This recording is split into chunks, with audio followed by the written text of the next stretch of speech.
அபிநய சரஸ்வதி சரோஜா தேவி அவர்கள் காலமானார் என்ற செய்தி ஒட்டுமொத்த திரையுலகிற்கும் பெரும் அதிர்ச்சியை ஏற்படுத்தியிருக்கிறது. தன்னுடைய நினைவுகளை பகிர்ந்து கொள்ள நம்மோடு இணைகிறார் ஆகச்சிறந்த தயாரிப்பாளர் திரு வி சி குகநாதன் அவர்கள். வணக்கம் சார். கன்னடத்து பையங்களே அவர்களுடைய நினைவுகள் உங்கள் மனதில் ஏராளம். ஒரு சில வார்த்தைகளை கூட பகிர்ந்து கொள்ளலாமா சார்? முதல்ல சொல்லணும்னா, ஒரு நல்ல இதயத்தை இழந்துட்டோம். ரெண்டாவது, முயற்சியும் அதிர்ஷ்டமும் நல்லவங்க கிட்ட இருந்தா அவங்க அமோக வெற்றி பெறுவாங்க, வெற்றி பவனி வரலாம் அப்படிங்கிறத நிரூபித்தவங்க சரோஜாதேவி அவங்க.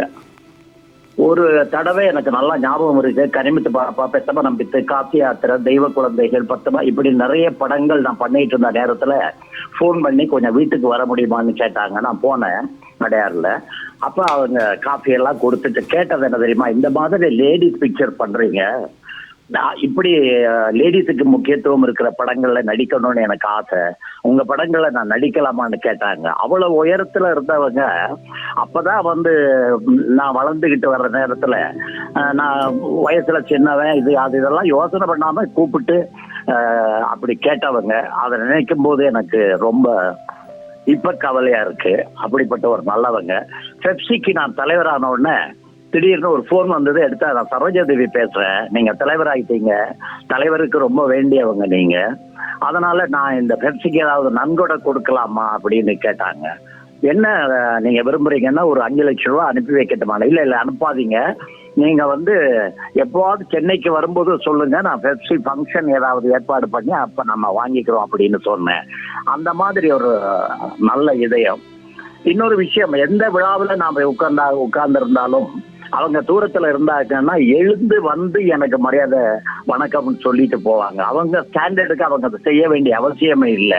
அதுக்கு ஒரே ஒரு காரணம் என்னன்னா, நான் எம்ஜிஆர் அவருடைய உண்மையான அன்புக்கு பாத்திரமா இருந்தேங்கிறதுனால அவங்க அந்த மரியாதையை கொடுத்தாங்க.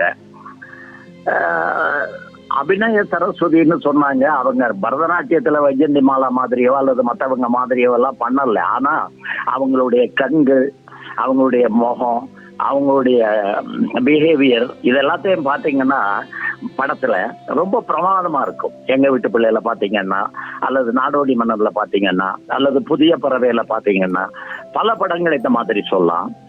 ஒரு நல்ல இதயம், ஒரு நல்ல நடிகை, ஒரு தங்கமான குணமுள்ள ஒரு பெண்மணி, திரையுலகத்து பெண்மணி. அவங்கள இழந்துட்டு நிக்கிறது கஷ்டமா இருக்கு. நினைச்சு பார்க்க அது வருத்தமாகவும் இருக்கு. நன்றி. குகநாதன் சார், நீங்க சொல்லும்போது நிறைய விஷயங்கள் பகிர்ந்து கொண்டீங்க. அவருடைய நடனம் திரைப்படத்துல எப்படி கவர்ந்ததோ அது போல அவருடைய கண்கள் ஆடிய நாட்டியம் அனைவரையும் கவர்ந்தது. அதனால தான் அவங்க அபிநய சரஸ்வதி அப்படின்னு எல்லோரும் கொண்டாடப்பட்டாங்க. பொதுவாக தமிழ் திரையுலகை பொறுத்த வரைக்கும் வி சி குகநாதன் சார் அப்படின்னு சொன்னாவே குடும்ப பாங்கான மற்றும் பெண்களுக்கு முக்கியத்துவம் கொடுக்கக்கூடிய மிகப்பெரிய சித்திரத்தினுடைய ஆளுமையாளர் நீங்கள். தங்கமங்கை புரட்சி தலைவி அம்மா அவர்களுக்கும் கன்னடத்து பையங்களி சரோஜாதேவி அவர்களுக்கு இருக்கக்கூடிய நட்பு பற்றி நீங்கள் நிறைய அறிந்திருப்பீங்க. அதை பற்றின ஒரு சில வார்த்தைகள் சார். இல்ல, 2 பேருடைய நட்பும் சிறப்பா இருந்ததுங்கிறத நான் அறிவேன். அரச கட்டளையில அதை பார்க்கவும் முடிஞ்சுது. ஆனா அவங்க டைப் வேற, இவங்க டைப் வேற. அவங்க மக்களை பத்தியோ அரசியலை பத்தியோ தலைவரோட பின்னாடி இப்படி வரணுங்கிறத பத்தியோ நினைக்கல. பட் அம்மாவோட ஆளுமை எப்படின்னா, அம்மா முதல்ல நினைக்கல, எங்க மாமா அந்த படங்கள் புதிய பூமி டைம்ல எல்லாம் இருக்கல.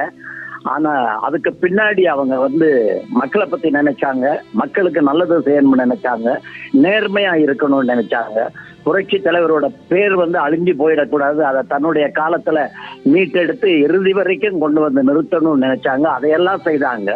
கலை உலகத்துல சரோஜாதேவி எம்ஜிஆருடைய புகழ் நிலைக்கணுங்கிறதுக்காக அவங்கள பத்தி பேசினாங்க, அவங்கள பத்தி சொன்னாங்க, அவங்க மாதிரி வாழ்ந்து காட்டினாங்க. நன்கொடைகள் கொடுக்கறதுல அவங்க சொன்னபடி திருமணம் செய்து கொண்டு குடும்ப வாழ்க்கையில ஈடுபட்டாங்க. இவங்க 2 பேரும் வேறு வேறான குணம் உள்ளவங்க. ஆனா 2 பேருமே அவங்க கிட்ட ஒரு விதமான ஒரு இன்பார்ன் டேலண்ட்னு சொல்றதை விட பிராக்டிக்கலா வந்த ஒரு விஷயம் என்னன்னா, எம்ஜிஆருடைய ஆளுமை, எம்ஜிஆருடைய குணங்கள் 2 பேர்கிட்டயுமே நிறைய இருந்துச்சு.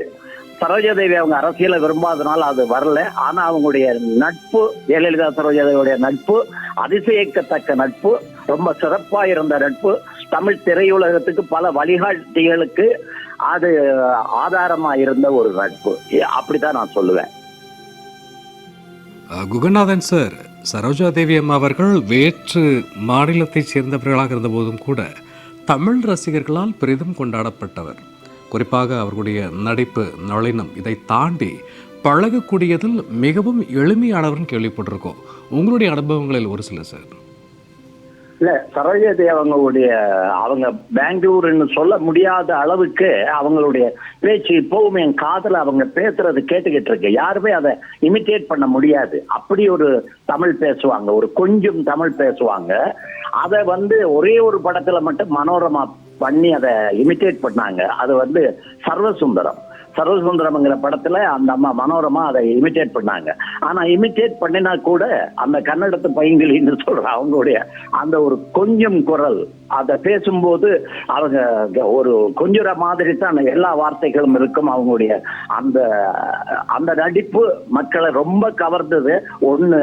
ரெண்டாவது விஷயம், இந்த மாநில பிரிவு அல்லது வேறு மாநிலம் அப்படிங்கறதெல்லாம் நிச்சயமா தமிழ்நாட்டுல கலையுலகத்துல எடுபடாது அப்படிங்கறதுதான் என்னோட எண்ணம். என்னோட அனுபவமும் கூட அதான். அவங்களுடைய அருமையான நடிப்பு, நீங்க சொன்னமான அந்த கண் வீச்சு இருக்க, அந்த கண்ணுல பல பாவங்களை காட்டக்கூடியவங்க, அது ஒரு ஸ்பெஷாலிட்டி. அடுத்தது அவங்க பேசும்போது ரசிகர்களுக்கு ரொம்ப பிடிக்கும். அதை நான் தியேட்டர்ல உட்கார்ந்து பல தடவை நான் பார்த்திருக்கேன். ஆன்னு பார்த்துட்டு இருப்பாங்க ரசிகர்கள் அவங்க பேசும்போது. ஏன்னா அப்படி ஒரு கொஞ்சம் தமிழ், ஒரு ஒரு மழலை மாதிரி, அதே நேரம் ஒரு சின்ன கவர்ச்சி இருக்கும் அதுல. அப்படி அதனால அவங்க கன்னடம், மலையாளம், தெலுங்குங்கிறதெல்லாம் தமிழ்நாட்டுல இல்ல சார், இருந்தது இல்லை. நாம வேணும்னா இப்ப பேசலாமே தவிர சரோஜா தேவி அம்மா காலத்துல எல்லாம் அது இருந்தது இல்லை. கண்ணாம்பா பேசுறாங்க, சாவித்திரி பேசுறாங்க, அஞ்சலி தேவி பேசுறாங்க, நாகையா பேசுறாரு, ரங்காராவ் பேசினாரு. நம்ம எல்லாத்தையும் தானே கேட்டோம். எல்லாமே தமிழ் தானே, நல்லா தானே இருந்தது. அவங்க தமிழை நல்லா கத்துக்கிட்டு அழகா பேசுறாங்க. இவங்க அம்மா கொஞ்சம் தமிழ்ல மக்களை கவர்ந்துட்டு போயிட்டாங்க, அவ்வளவுதான். ஆனா கவலையான விஷயம் என்னன்னா அந்த தமிழ் இனிமே கேட்க முடியாது. கண்டிப்பாக சார், நீங்கள் எவ்வளவு உயர்ந்த விஷயங்கள் சொல்ல சொல்ல நம்முடைய மனதில் அவருடைய புகழ் இன்னும் ஓங்கிக்கிட்டே இருக்குது சார். இன்றைக்கி இருக்கக்கூடிய இளம் தலைமுறையினர் அவர்களிருந்து கற்றுக்கொள்ள வேண்டிய பாடங்கள் ஏராளம். உங்களுடைய கருத்துக்கள் ஒரு சில சார். டெக்னிக்கலி நாங்கள் மேலே ரொம்ப வளர்ந்துருக்கு சினிமா உலகம். ஆனால் கதாபாத்திரங்கள் கிரியேட் பண்ணி வருகின்ற இது கொஞ்சம் பேர் தான் நல்லா பண்றாங்க. இப்ப இருக்கிற திரையுலகத்துல சரோஜா தேவி மாதிரி ஒரு நடிகை வந்திருந்தா இப்ப பரிமளிக்க முடியுமாங்கிறது எனக்கே சந்தேகமா தான் இருக்கு. ஆனா அன்னைக்கு காலத்துல, எங்களுடைய வயசு காலத்துல நாம பார்க்கும்போது அது நல்லா இருந்துச்சு. இன்றைய திரையுலகத்துல கருத்துக்கள் சொல்லப்படுது, கருப்பு தமிழர்களுடைய நிலைமைகள் சொல்லப்படுது, என்ன வேணுமோ அது திரைகள்ல கேட்கப்படுது. பட் திரையுலகம் இட்ஸ் அ வேர்ல்ட் ஆஃப் என்டர்டெயின்மெண்ட்ங்கிறது தான் நான் நினைக்கிறேன். என்டர்டெயின்மெண்ட்ல கருத்துக்கள் சொல்லலாம், ஆனா கருத்துக்களுக்காக என்டர்டெயின்மெண்ட்டை கெடுத்துடக்கூடாது. அது கொஞ்சம் கொஞ்சம் நடக்குது. டெக்னிக்கலி பிரில்லியண்டா வந்திருந்தாலும் கூட முன்ன இருந்த கதைகள் மாதிரி எல்லா கதைகளும் நல்லதா இல்லை. அப்புறம் சில ஓடிடியில பார்க்கும்போது இந்த வார்த்தைகள் பயன்படுத்துற வார்த்தைகள் எல்லாம் மிக மிக மிக தரக்குறைவான கெட்ட வார்த்தைகள் எல்லாம் வசனமா எழுதப்படுது. இதெல்லாம் டிஸ்அட்வான்டேஜஸ் தான் நான் நினைக்கிறேன். குகநாதன் சார், நிறைய நினைவுகள் நீங்கள் பகிர்ந்துக்கிட்டீங்க. பழகக்கூடியதில் மிக எளிமையானவர் அப்படிங்கிறத தாண்டி உதவக்கூடிய மனம் படைத்தவர் நீங்கள் ஒரு விஷயம் சொன்னீங்க. அதுபோல் ஒவ்வொரு நிகழ்வையும் ஞாபகம் வச்சு பாராட்டக்கூடிய அந்த தன்மை எப்படி பார்க்குறீங்க சார் நீங்கள் அவங்ககிட்ட? யாரோட தன்மை அது? சரோஜா தேவி அவர்களுடைய நினைவுகள் தன்மையா? அவங்களுக்கு அழைப்பு கொடுத்து அல்லது விஷயத்த சொல்லி கேட்கணுங்கிற அவசியம் இல்லை.